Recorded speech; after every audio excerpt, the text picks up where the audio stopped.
시간에 이어서 잠언을 계속 공부하겠습니다.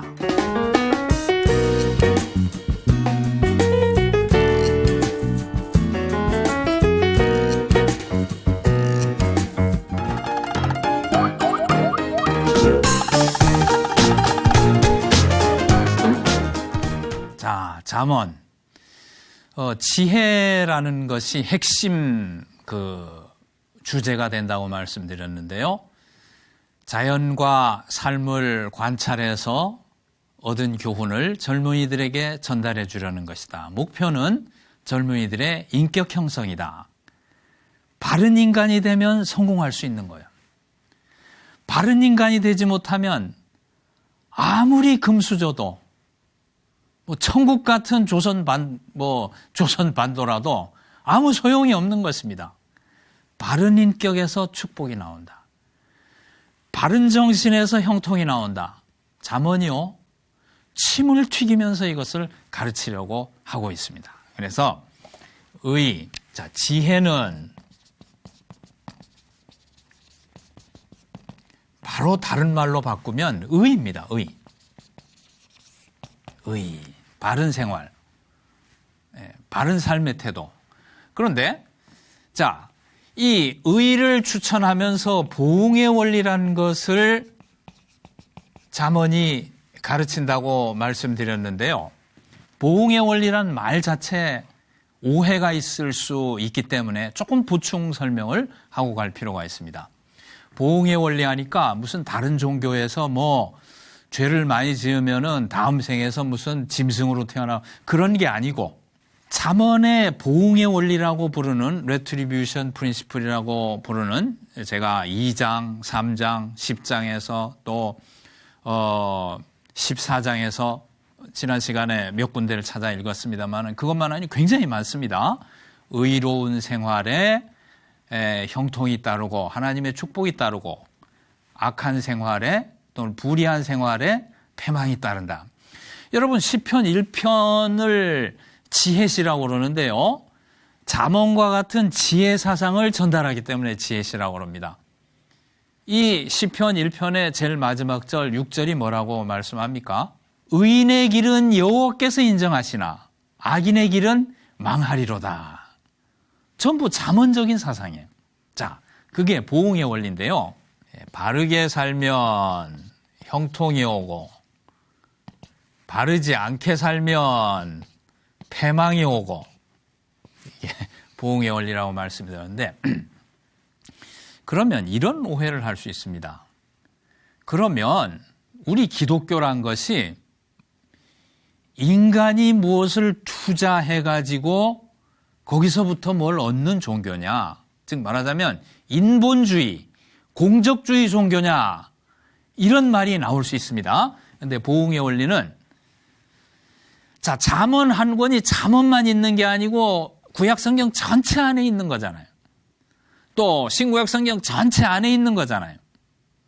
잠언은 그 도덕질서 부분만 강조하려고 해서 그렇지, 전체 성경이라는 정경의 문맥에서 볼 때 보응의 원리는 인본주의, 공적주의가 발붙일 가능성을 전혀 거부하는 것입니다. 이것이 아니고 은혜 아래 운영되는 원리다, 그 말이죠. 은혜 안에.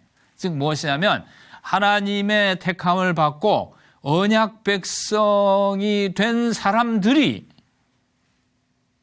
우주의 도덕 질서를 이해하고 그 도덕 질서에 좋아하여 실천함으로써 참된 성공을 얻도록 유도하는 책이다, 그 말이죠. 그러니까 보응의 원리는 은혜의 우산 아래 운영되는 원리다. 이것이 굉장히 중요합니다. 우리 기독교 신앙을 가진 사람들에게 은혜의 우산이란 건 뭔가요? 십자가의 구속이죠. 예수님의 죽음과 부활이죠. 구속이라는 큰 은혜 아래, 그러니까 예수님을 받았기 때문에 하나님께서 우리에게 다 해주신 거예요. 모든 걸 다 받은 거예요, 우리가. 그 은혜 아래 사는 사람들이 물론 복을 받았지만은, 그러나 이 땅에 사는 동안은 죄와 싸워야 되고 세상의 유혹과 싸워야 되고 투쟁을 해 나가야 되는 것이 이 땅에 사는 삶이기 때문에 이 땅에 사는 삶을 참으로 윤택한 것이 되게 하기 위해서 알아야 되는 원리다. 그 말이죠. 조금 어폐가 있을지는 모르겠습니다만은 우리 기독교 신앙이란 것은 큰 복을 이미 받은 거예요. 복을 받고 시작하는 거예요. 아무것도 못 받은 사람처럼 복을 주십시오. 복을 받기 위해서 헌금하고 복을 받기 위해서 주일 성수하고 복을 받기 위해서 새벽기도 하는 게 아니고 복을 이미 받았습니다. 예수 그리스도라는 복을 받았어요. 모든 걸 다 받은 거예요. 그러니까 받은 것에 감사해서 감사하기 위해서 예배드리고 감사하기 위해서 헌물도 하고 감사하기 위해서 또 찬양하고 기도하는 것이 바른 원리죠. 자, 어쨌든 간에 이 복을 받아놨습니다. 받아놨는데 이 땅에 사는 동안 이 보응의 원리, 의의 원리에 따라서 잠언의 표현에 의하면 생명나무라고 표현되는 삶의 형통과 축복을 더 누리고 살려고 하는 거이기 때문에 복 위에 복이에요. 보응의 원리는. 은혜를 받은 사람이 복 위에 복을 받으라고 주신 원리가 보응의 원리라니까요. 이거 없이 아무것도 없는데 인간이 어떤 공적을 쌓아가지고 복을 받아라가 아니고 은혜 원리, 은혜의 우산 아래서 참 가치 있고 의미 있고 형통한 생활을 하라고 가르치는 것이 보응의 원리입니다. 그러니까 이 말을 오해하지 마시라 그런 말입니다. 자, 그 다음에 두 번째 어떤 오해가 있냐면 보응의 원리라는 말이 줄 수 있는 인상이 뭐냐면은 과거에 잘못한 것 때문에 벌 받고 또 뭘 잘못했기 때문에 소위 말하자면 그 팔자가 사나워지고 이런 식으로 과거의 어떤 일을 해석하려는 그런 원리가 아니고 미래를 지향하는 원리예요. 미래를 지향하는 원리. 잠언에 보면 어디 네가 과거에 잘못했으니까 뭐 어떻게 될 것이다. 이렇게 적용한 것은 욥기의 친구들이죠. 그 사람들은 보응의 원리를 아주 잘못 이해한 것입니다.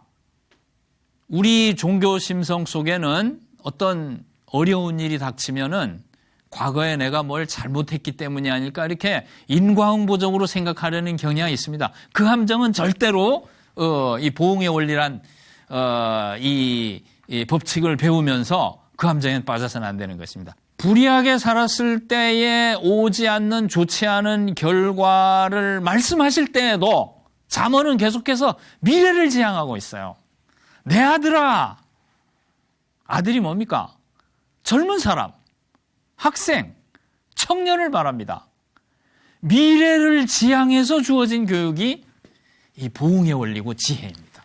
하나님이 주신 우주의 질서에 조화해서 삶으로써 안전한 것으로 만들어가라는 그 권면을 하기 위해서 패망도 말하고 저주도 말하고 아주 강한 수사를 쓰고 있는 것입니다. 미래를 지향하는 원리다.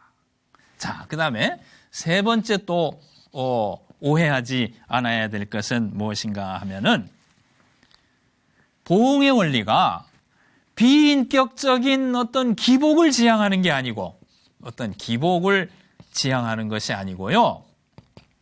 예수님의 은혜를 받은 사람들이 살아가는 삶에 있어서 어떤 책임을 져야 하느냐 그걸 가르치고 있는 것입니다. 책임.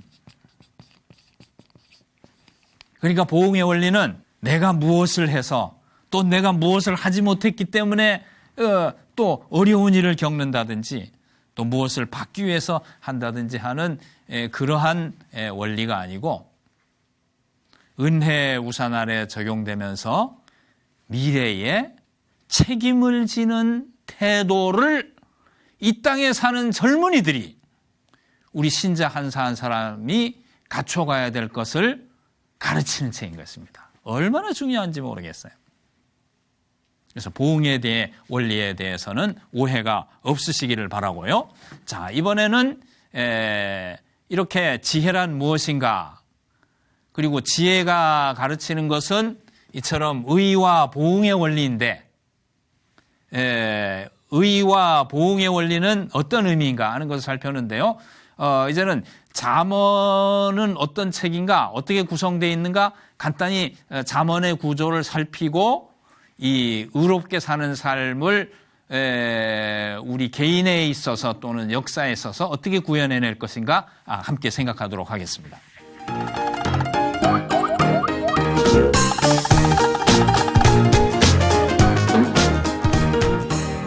자, 잠언은 31장으로 되어 있는데요.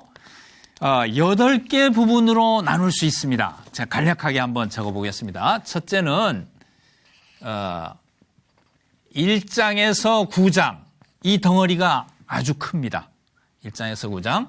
두 번째는 10장 1절에서 22장 16절까지. 이게 두 번째 덩어리고, 잠언은 문단 구분이 아주 쉽게 되어 있습니다. 왜냐하면 제목이 다 붙어 있어요.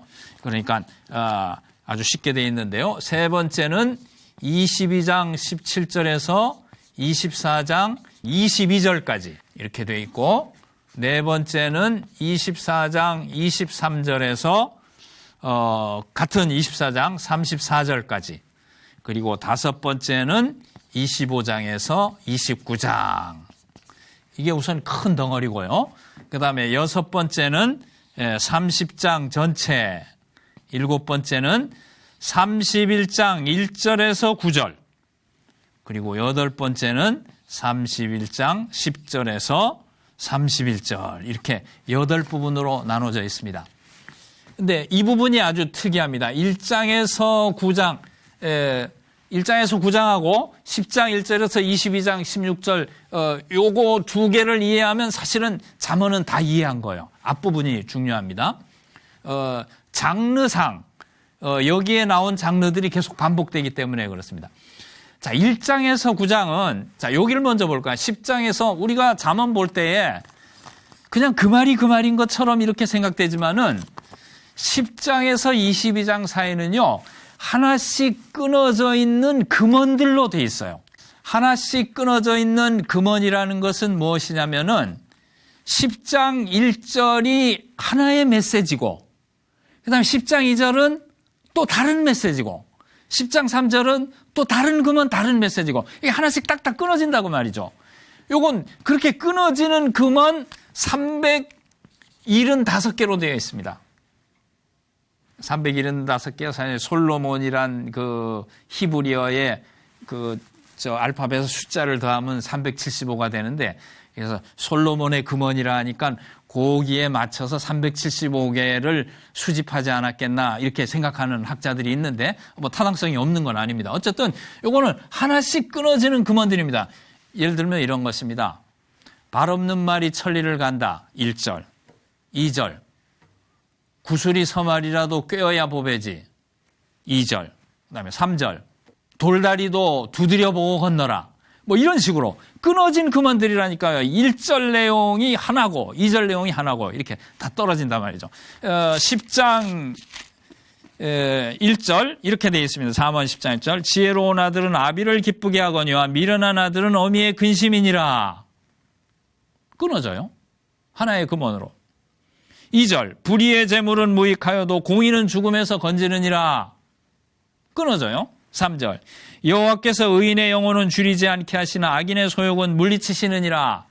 하나하나씩 독립된 금언이고 주제도 다 다릅니다. 물론 조금 같은 주제가 몰려있는 수도 있는데 기본적으로는 끊어진 금언들이에요. 근데 1장에서 9장은요. 끊어진 게 아니고 덩어리 교훈입니다. 덩어리 교훈. 15개의 교훈이 들어있어요.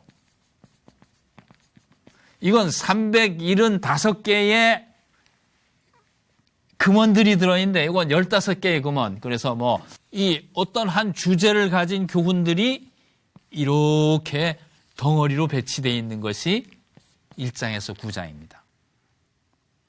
이제 교훈 10개의 특강 5개 또 이렇게도 구별하는데 어쨌든 자, 여기 이 부분은 금언들이기 때문에 그냥 진술입니다. 진술. 뭐뭐 하니라. 지혜로운 자식은 아비에게 기쁨이 되고 어리석은 자녀는 어미에게 고통이 되느니라. 뭐뭐 하니라. 이렇게 3인칭 진술식인데 여기는 뭐뭐 하라 하지 말라 2인칭 명령법이에요. 이건 상당히 다르죠, 성격이. 구별해서 읽으면 아주 흥미가 있습니다. 대표적으로 1장 10절에서 19절 보면 내 아들아 내 아비의 훈계를 들으라. 내 어미의 법을 떠나지 말라. 하라 말라 하라 말라 이렇게 나오는 게 여기 특성입니다. 이건 뭐뭐 하니라 법칙만 찾아놓은 거고요. 자, 한번 또 1장 10절 보면 악한 자가 너를 꿰일지라도 따르지 말라. 뭐뭐 하지 말라 그랬죠. 또 15절에도 보면 내 아들아 그들과 함께 길에 다니지 말라. 하라 말라 이렇게 되어 있습니다. 그래서 이렇게 하라 말라 이렇게 되어 있는 것을 교훈, 문학 장르 이름이에요. 이렇게 뭐뭐 하니라 이렇게 되어 있는 것을 금언 이런 식으로 부릅니다. 그래서 1장에서 9장은 아들을 향한 교훈들 15개가 있는 것이에요. 그 다음에 여기는 솔로몬의 금언을 375개 모아놓은 것입니다. 그 다음에 여기는 지혜자의 말씀 모음이라고 그랬는데 여기는 여기처럼 교훈으로 돼 있고 여기도 지혜자의 말씀 모음이라고 돼 있는데 이것은 금언과 교훈이 섞여 있습니다. 이렇게 장르가 섞여 있어요. 25장에서 29장은 이 부분하고 거의 같습니다. 그래서 솔로몬의 금언 모음 이렇게 이것도 하나씩 끊어지는 금언으로 되어 있습니다. 좀 그런 것을 염두에 두고 읽어보시면 좋을 것 같습니다. 30장은 아굴의 말 모음인데 기이하고 견딜 수 없게 만들고 지혜롭고 위풍당당한 것들 그거를 3개, 4개 이렇게 기술해 놨는데 굉장히 그 흥미를 돋구기 위해서 이렇게 자연 관찰한 것을 기록해 놨습니다. 요거는 르무엘 왕의 모음이죠. 르무엘 왕의 어머니가 교훈한 것인데 왕이 좋은 왕이 되려면 여색을 금하고 과음을 금하고 공의로 약자를 재판하고 이런 것들이 있습니다. 그러니까 이런 그 성적인 타락에 빠지지 말 것, 공의로운 정치를 할 것, 그래서 아주 왕에게 꼭 필요한 것 또는 이 사회가 어떤 사회가 돼야 될지 아는 것을 가르치는 것이고요. 31장 10절에서 31절은 현숙한 여인에 대한 노래인데 여기는 제목은 없습니다만은 하나로 딱 단위가 끊어집니다. 여기 현숙한 여인은 제 생각에는 이 현숙한 여인을 누가 찾겠느냐 이렇게 묻고 있는데 사실은 현숙한 여인이란 그 번역은 조금 적절치 않은 번역입니다. 여기 현숙한이라고 하는데 해당하는 하일이라는 것은요 능력입니다. 능력 군대. 누가 능력 있는 여인을 얻겠냐예요. 현숙한 여인이 아니고 무슨 이것은 뭐 아주 절개가 고든 여인을 가리키는 것 같은데 그런 뜻이 아니고 파워풀 워먼, 슈퍼우먼을 말합니다. 누가 슈퍼우먼을 찾아 얻겠느냐. 왜 제일 마지막에 슈퍼우먼을 말하죠? 자, 31장 10절에서 31절은 알파벳 이제 이합챗이라고 하는데요. 히브리어 알파벳이 이제 알렙, 베트 이렇게 해서 타오까지 나가는 22개 알파벳인데 이 22절 아닙니까? 22절이 알렙으로 시작해서 시가 진행되고 베트로 시작해서 시가 진행되고 쭉 또 근데 긴머리라는 게 긴머리라는 문자로 시작해서 시가 되고 마지막엔 타오로 이렇게 시가 되고 이제 알파벳으로 이렇게 쭉 시를 지어놨어요. 뭘 뜻하냐면 그러니까 영어로 말하면 A부터 Z까지죠.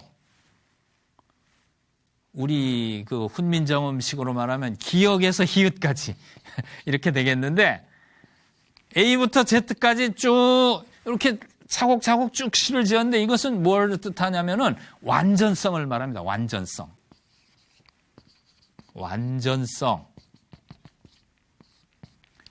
여러분 종합 비타민 보면 A to Z 이렇게 되어 있습니다.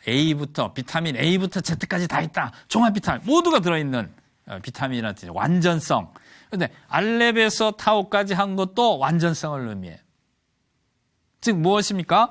여기 나온 그 여인의 완전성을 말하는 거예요. 그리고 이 여자를 얻어 사는 사람의 완벽한 행복을 말하는 거예요.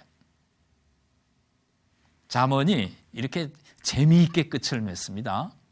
물론 여기 완전성이라는 것은 책을 종결한다는, 책을 완결한다는 그런 의미도 있는 건 사실이에요. 있는 건 사실인데, 자, 어쨌든 이 시에 나오는 이 능력 있는 여인은 누구를 상징하냐면은 지혜를 상징해요.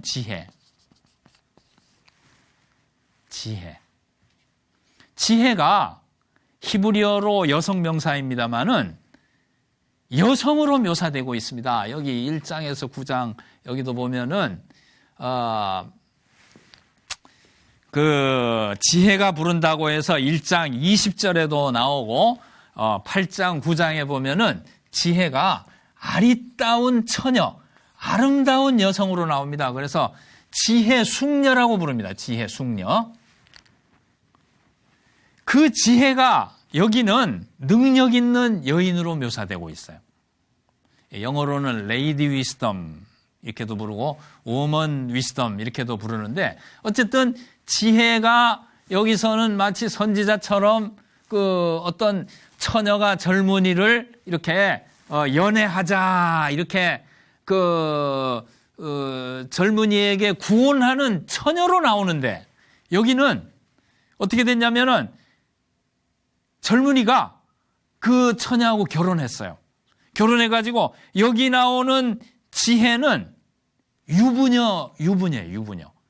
여기는 처녀 지혜고 여기는 유부녀 지혜입니다. 즉 무엇을 말하냐면은 지혜가 젊은이를 자꾸 부르는 거예요. 우리 사귀자, 결혼하자 하는 건 뭐냐면 여러분 지혜는 의라고 그랬죠. 의. 자, 바른 삶을 삶으로써 참된 인생의 지혜를 얻어라 이렇게 말하는 거거든요. 그러니까 근데 그 젊은이가 지혜를 부인으로 삼았어. 부인으로 삼았다는 건 무슨 얘기냐면은 참 그 지혜의 정신을 가지고 살아가는 인격이 됐다는 거죠. 그래서 바른 그 삶을 살았어요. 바른 삶을 살 때에 그때에 나오는 결과는 뭐냐면 31장 10절에 31절 보면은 남편은 아주 높은 위치에 성문에서 장로들하고 장기를 두고 있고 이 부인이 모든 집안 살림을 다 해가지고 남편을 명예롭게 하고 자녀를 잘 기르고 집안을 아주 윤택하게 하고 다른 사람에게 이렇게 은혜를 끼치고 하는 그런 모습으로 나타나고 있습니다. 즉 마지막에 이렇게 현숙한 여인 또는 능력 있는 여인과 그 여인의 그 시가 나오는 것은 젊은이가 지혜를 얻어서 다른 말로 말하면 바른 삶을 살아서 어떠한 복된 결과를 얻는가 하는 것을 이렇게 보여주는 것이 이 마지막 부분이라고 볼 수 있습니다. 자, 어쨌든 간에 이렇게 구조가 이렇게 돼 있는데 지금 제가 드리고자 하는 말씀은 뭐냐면은 이렇게 교훈 부분이든 금언 부분이든 또 이렇게 지혜자들의 말씀 해가지고 금언과 교훈 섞여 있고 또 뭐 이렇게 아굴이나 르무엘의 말 이렇게 나오는 모든 내용들의 가장 핵심이 되는 교훈은 무엇인가 하면은 가장 핵심이 되는 교훈은 모든 부분에 가장 핵심이 되는 부분은 바른 생활이다 그 말이죠. 의라는 인격이다 그 말이죠.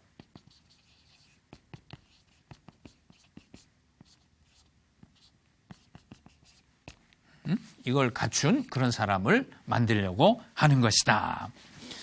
여러분, 잠언에 있어서 의, 바른 생활이라는 것은 중심 교훈이며 대표 교훈입니다. 물론 동의 안 하는 분들도 좀 계신 것을 제가 알고는 있습니다만은 사실은 뭐 동의 안 하실 필요도 없는 게 왜 그러냐면은 자, 이 의라는 말은 이제 히브리어로 처다카 또는 미슈파트 그러는데요. 잠언의 제일 빈도가 높은 교훈입니다. 빈도가 높은 것은 구약 성경에서 중요한 거예요. 제일 많이 나오는 교훈이고 제가 시간이 없어서 어느 구절이란 걸 다 말씀 못 드리겠습니다만은 몇 군데만 읽어드렸지 않습니까? 지난 시간에 2장 하고 3장 33절 또 10장 3절 또 14장 3절인가요? 2장 21절 22절 3장 33절 10장 3절 14장 11절 등등 가장 높은 빈도로 가르치는 것이 의에 대한 말씀이에요. 뭐 근면을 말하다가도 또 의로 돌아가고 언어 생활에 대해서 말하다가도 의로 돌아가고 제일 많이 나옵니다. 제일 빈도가 높다. 그 다음에 두 번째는 다른 많은 교훈이 나오는 게 사실이에요. 많은 교훈이 나오는데 그 교훈들도 결국은 다 바른 생활을 위한 교훈이에요. 그러니까 의로 수렴되는 거예요. 예를 들어 보시죠. 다른 교훈이 많이 나옵니다. 겸손, 근면, 정결, 언어절제, 정직, 신실, 분변 있게 행동할 것, 인내할 것, 자기 절제할 것, 관대할 것, 약자에 대해 친절할 것 등등. 또 교만하지 말 것, 언어 습관, 물론 아까 나왔습니다마는 중상, 남을 나쁘게 말하는 것, 또 언어 습관이죠. 거짓됨, 게으름, 빚보증 서지 말 것, 뇌물, 음주, 탐욕, 분노를 절제할 것, 전부 의로 수렴될 수 있는 교훈들이에요. 워낙 의에 대한 교훈이 많고 다른 것도 여기에 수렴하기 위해서 이렇게 주어진 것 같습니다. 이 보응의 원리라는 게 쭉 흐르기 때문에 이렇게 볼 수밖에 없습니다. 그리고 또 재미있는 것은 뭐냐면은 잠언뿐만 아니고 특히 잠언에 그렇고 잠언뿐만 아니고 욥기 전도서 같은 데도 보면 지혜란 말하고 의란 말이 동의어입니다. 동의어. 그러니까 어떻게 됩니까? 지혜서, 특히 잠언의 주제가 지혜인데 지혜가 의와 동의어니까 잠언의 주제가 의가 되는 거예요. 한두 군데만 찾아보겠습니다. 2장 20절 보면 다 찾을 거 없네요. 2장 20절, 4장 11절, 4장 14절, 9장 9절, 23장 19절, 23장 24절 많이 나오는데 두 군데만 보겠습니다. 9장 9절 보니까 지혜 있는 자에게 교훈을 더하라. 그가 더욱 지혜로워질 것이요. 의로운 사람을 가르치라. 그의 학식이 더하리라. 그랬습니다. 자, 보세요. 이 구약 성경은 평행법인데 전반절에 말한 것을 후반절에 다시 한번 반복하는 그 히브리인들의 글쓰기 습관이 평행법입니다. 평행법. 평행법이란 건데 지혜 있는 자에게 교훈을 더하라. 그가 지혜로워질 것, 더욱 지혜로워질 것이요. 의로운 사람을 가르치라. 그의 학식이 더하리라 그랬는데 전반절은 지혜로운 자에게 했는데 후반절 의로운 사람이라 그랬죠? 동의어입니다. 지혜 있는 자가 의로운 사람이에요. 23장 24절 보겠습니다. 의인의 아비는 즐거울 것이요. 지혜로운 자식을 낳은 자는 그를 인하여 즐거울 것이니라. 전반절은 의인이라고 그랬죠. 후반절은 지혜로운 자식. 지혜하고 의하고 지혜자하고 의인하고 동의어입니다. 거의 동의어입니다. 그러니까 세 번째로 동의어이기 때문에 자, 지혜가 잠언의 핵심이라면은 잠언의 핵심 교훈은 의다. 이렇게 말할 수밖에 없고 하나만 더 말씀드릴게요. 네 번째는 자, 1장 3절에 보면은 1장 3절에 보면은 잠언의 목표를 의롭게, 공의롭게, 정직하게 행할 일에 대하여 젊은이를 가르치고자 한다, 이렇게 말하고 있습니다. 그 1장 1절에서 7절은 책의 제목인데요. 이 제목을 롤랑 머피라는 사람이 그 구조 분석을 해가지고 이제 교차 대칭 구조로 되어 있다는 것을 찾아냈는데 제가 상당히 동의하는 편입니다. 근데 교차 대칭 구조의 그 핵심이 3절 하반절에 주어지는데 그 하반절이 뭐냐면은 잠언의 교육 목표라는 거예요. 잠언의 교육 목표가 뭐라고 되어 있냐면은 의롭게 행할 길에 대해서 가르치는 거예요. 그리고 정직하게 행할 길에 대해서 가르치는 거예요. 정직이 뭐냐면은 그냥 거짓말 안 하는 정직이 아니고 영어로는 upright, 바른 생활입니다. 바른 생활, 의로운 생활, 바른 생활을 가르치려는 것이 잠언의 목표다. 자, 정리가 되실 수 있겠습니까? 이렇게 8개의 구조로 되어 있지만은 그 각 부분이 의라는 인격 형성을 위해서 바른 생활이 무엇인가 하는 것을 가르치려고 교훈을 할 때도 그렇고 3장, 4장 같은 데 보면은 그 바로 살아야 된다는 얼마나 강하게 교훈하고 있는지 모릅니다. 금언들도 그런 것으로 되어 있고. 그래서 우리가 잠언하면 그냥 좋은 말씀들 많이 들어있다.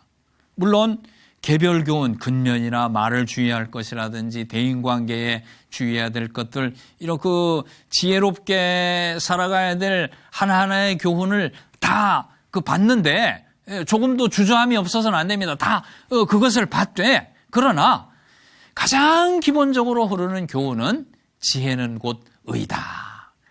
바른 생활을 할 수 있도록 가르치는 것이다. 젊은이로 하여금 이 바른 것의 가치를 두고 바른 것을 추구하는 것이 생애의 의미인 줄 아는 그런 정신과 가치, 그런 의식을 가르치려고 하는 것이 잠언이라는 그 이해를 가지시면서 개인적인 삶에 있어서나 우리 사회의 미래를 계획할 때 있어서 이런 그 지혜 정신, 의가 우리가 추구해야 될 가치라는 이런 정신을 잘 우리 자신이 정리하고 우리 젊은이들에게 가르쳐야 될 것이 아닌가 생각합니다. 그래서 잠언에서 정말로 잠언에서 귀한 것을 다 얻는다는 것은 하나하나의 교훈도 중요하지만은 이 의라는 핵심 교훈을 파악하고 핵심 교훈이 갖는 우리 개인에게 있어서 또는 우리 역사와 사회에 있어서 의미를 잘 찾아서 우리 삶과 역사에 적용하는 것이 잠언을 제대로 읽고 풍성하게 읽는 길이라고 말씀드릴 수 있겠습니다. 감사합니다.